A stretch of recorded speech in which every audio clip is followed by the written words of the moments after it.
I have a weird experiment I want to try. Have you ever shot a time lapse on an iPhone before, like with the default camera app? You notice how it like requires no settings. It will dynamically change the amount of photos it takes based on how long the time lapse is. Photos are very small.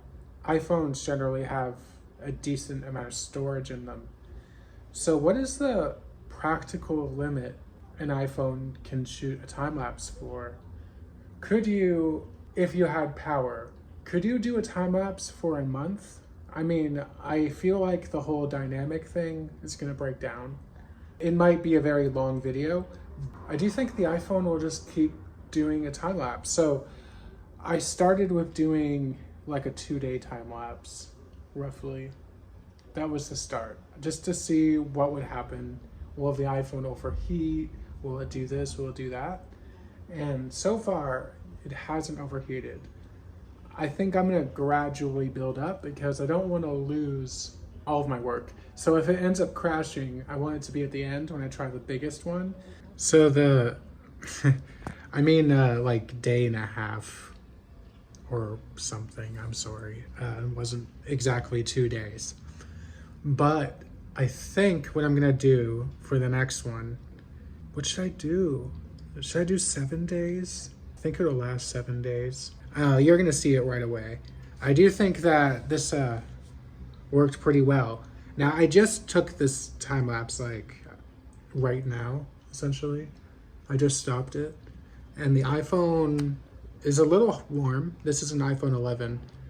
It's like warm to the touch, but it's not melting. We're in September now, and I live in Canada. It's not too hot in the window. I do think it'll do 7 days. I'm gonna set a timer on my other phone, and we're gonna see if we get 7 days worth of time lapse. I do think we will. All right, so I'm gonna do a 10-day time lapse. That's what I decided. I was getting kind of worried.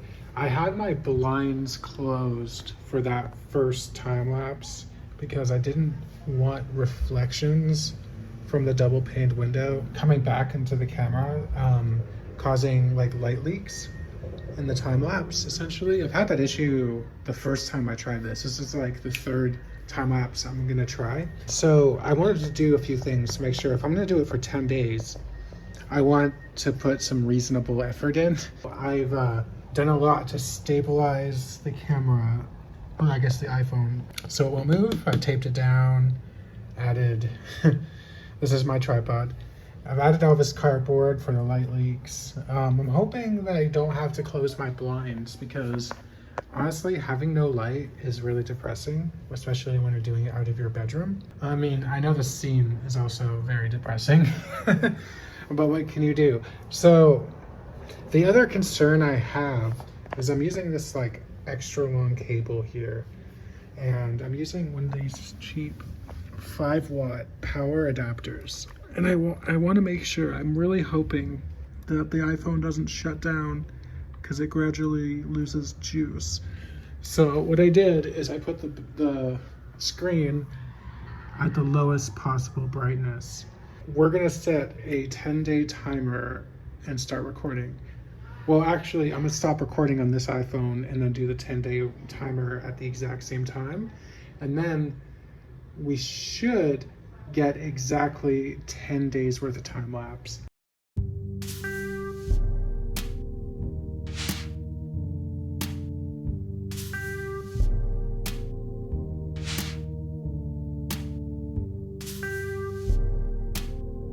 This is no simple reform.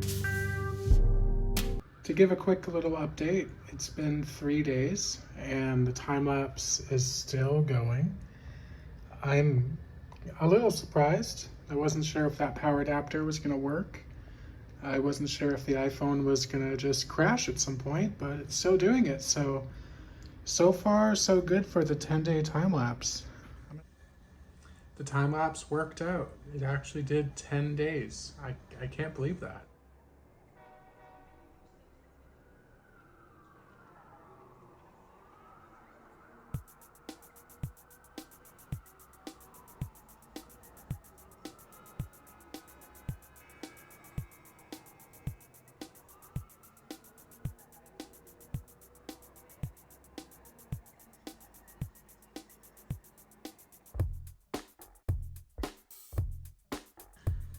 So looking at the time lapse, obviously an iPhone 11's camera is not fantastic, and sadly the exterior of my window isn't perfectly clean, making for some smearing.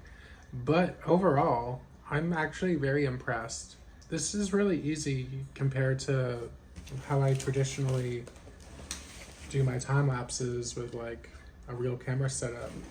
You know, you have to use LRT Lightroom time lapse plugin with, and then you have to edit the photos, and you have to make sure you get your settings perfectly right in camera for the to minimize flickering and yada yada yada.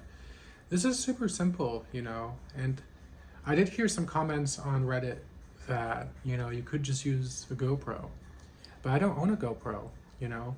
I feel like a lot of people, you know, they upgrade their iPhones and they just have one sitting around, and it is an adequate little camera that can be used in lieu of better equipment, you know. I'm pretty happy with it overall.